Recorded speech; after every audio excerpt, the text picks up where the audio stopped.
This video is brought to you by patreon.com/worsttake. Get access to exclusive live streams and Discord servers, on-screen shoutouts, and early access to some videos when you join now. Help make sure that we can continue to make content like this by supporting the Patreon. Links are in the description down below.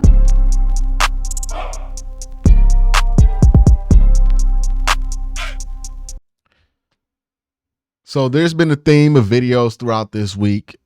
I had three major issues that I felt like were wrong with the Cleveland Browns. I'm looking at how they addressed those issues and if I'm happy with how they addressed those issues. And one of those issues were receiving, right? The other issue, defensive tackle, obviously. And then I thought there were some issues with the coordinating coaching staff. Now, Elijah Moore has been one of the names that have been added to this wide receiver room. I think there's been a number of names added to this wide receiving room, and just receiving room in general, right? We talk about receiving as if also tight ends aren't involved in that.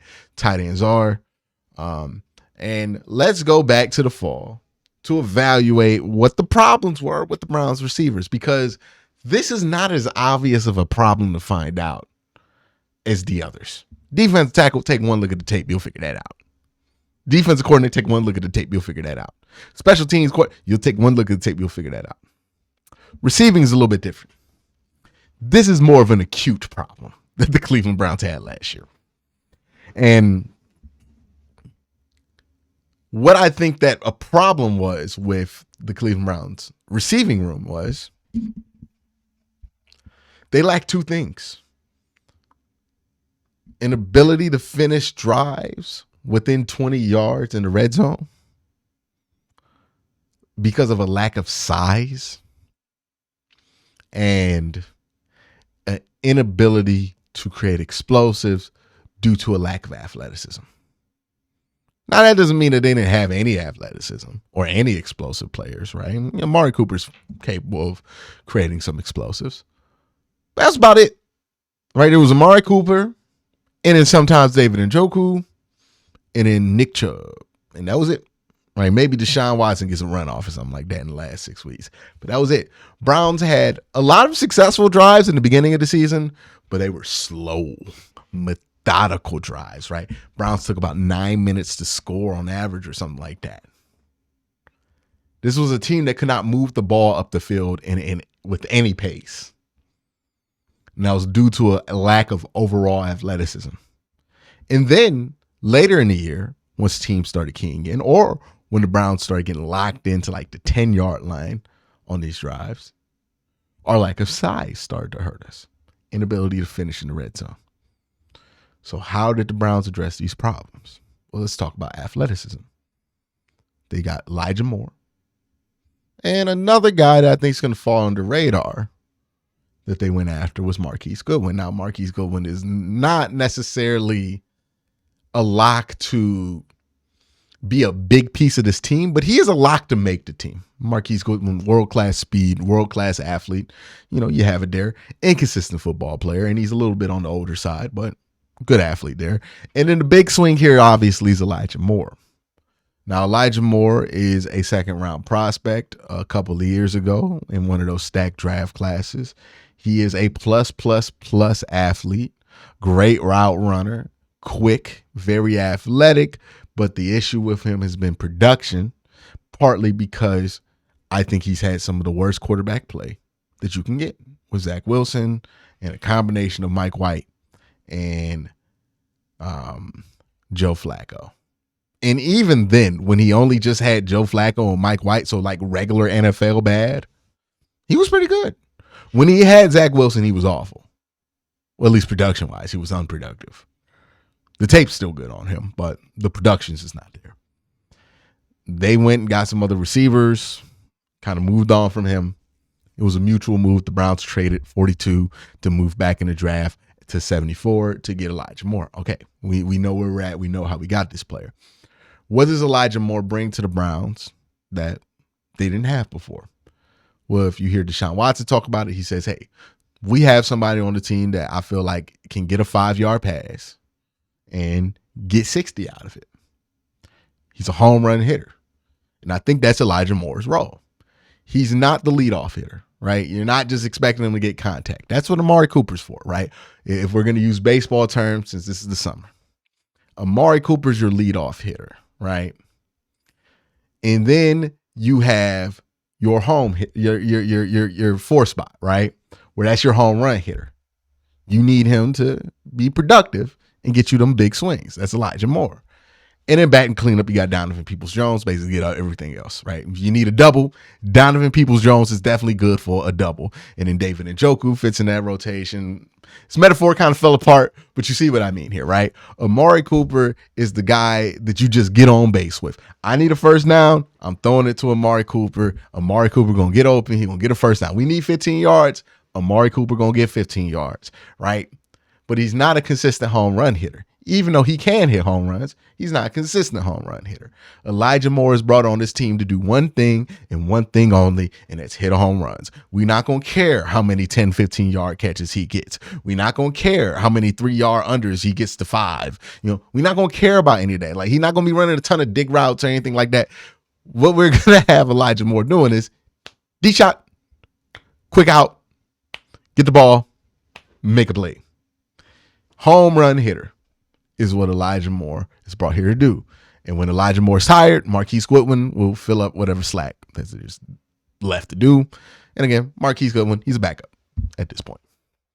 So that's kind of the idea of bringing him on, right? Because guys like Amari Cooper, they're really good in structure. They're really good when you can get on the ball with a certain amount of timing. But since Deshaun Watson's not the quarterback, that's going to change a little bit, right?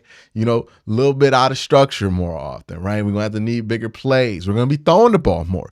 Part of throwing the ball more means that you're going to be taking up less clock. Your drives are going to be much quicker. Your chances of going 3 and out are much higher, right? Your chances of scoring are higher, but your chances of going 3 and out are higher as well. So you need to hit more home runs. We had an offense last year that was incapable of hitting a home run. Getting on base, fine, right? Whenever the Browns scored, they were like a baseball team that can't hit home runs. That's what the Browns offense was. Kind of similar to what the Guardians were, if you watch them, right? They need a double here and a walk here and a single here, and then maybe you get a double while everybody's on base. But that's how they got their production. They didn't have one guy that could just hit a home run when he needed to. You had guys who were capable of hitting home runs, but not necessarily a home run hitter. Elijah Moore is here to hit home runs. We will see if he is the home run hitter. A lot of people believe in him because of his tape. Not necessarily because of the production, but because of the tape. A lot of people believe in him. And a home run doesn't necessarily have to be a touchdown in this consequence. We're just talking about like big plays. 20-yard plus plays, right? How many 20-yard plus plays does he have? If he has 800 yards and 5 touchdowns, but only 3 20-yard plus plays, it's not going to be a success. If he has 800 yards and 5 touchdowns, but like 20 plus yard plays or something like that, I don't even know if the math adds up on that. That's a success. He's doing what he has to do. That 20 plus number is his home run number. He needs to hit a lot of those. That's what Elijah Moore's here for. The other problem, finishing drives. Part of the reason this team stunk at finishing drives was because of size. When they wanted to run the ball on the 1-yard line, they didn't have the size to really win them battles, right? Like, Joe Bitonio's not bigger than average. Wyatt Teller's not bigger than average. I think our center was smaller than average. And both of our tackles are about average size for tackles. They're not really a heavy offensive line. DeJuan Jones is much bigger than average, even in the NFL. He was bigger than average in college. He is bigger than average in the NFL. He is 6'9", almost 400 pounds, which could be a problem. And he moves pretty well for a guy that big. He's going to be helpful in those short yardage situations, especially along the goal line. Just run behind his big butt. Just have him just clear away. Kind of like a bulldozer. He's that big. He can do it. He's that big and that long that he can do it. You might even give him a carry or two. So that solves one element. A very small, like that doesn't come up that much, but that's in there, right? You're bigger at tackle. Maybe you could have some plays where you throw him in at guard or something like that, or make him like a fullback or tackle eligible and pull him and everything else. Like you got multiple things you could do on that 1 yard line, goal line situation, which comes up more than you think, but not like a ton. What does come up a ton and what the Browns did stink at were those 20-yard scoring opportunities in the red zone. Why did they stink at this? One, sometimes I think because Kevin does not trust who his quarterbacks were for so long, he doesn't utilize certain guys in certain ways. Like when Odell Beckham was here, it drove me crazy how they never just decided to throw him a fade ball. He gets traded to LA and the first thing they do is throw him a bunch of fade balls in the red zone and he starts catching them. And that was how you used Odell in the red zone. Like that was very frustrating, but I guess he just never trusted Baker enough. And then, just same thing with the other quarterbacks that were here. But now, Deshaun Watson, that should be different. You should be able to trust on 50-50 balls up. They threw a ton of 50-50 balls in the red zone. We couldn't come down with them. Partly because we don't have size. David Njoku is like the only big target we have in the red zone. And it makes it almost impossible for him to get open when that's the circumstance, right? Because you're not really worried about Amari Cooper getting a 50-50 ball and beating you over top. You're not really worried about Donovan Peoples-Jones getting a 50-50 ball and beating you over the top. Because while Donovan Peoples-Jones is not small, he doesn't play that style, right? He is much more,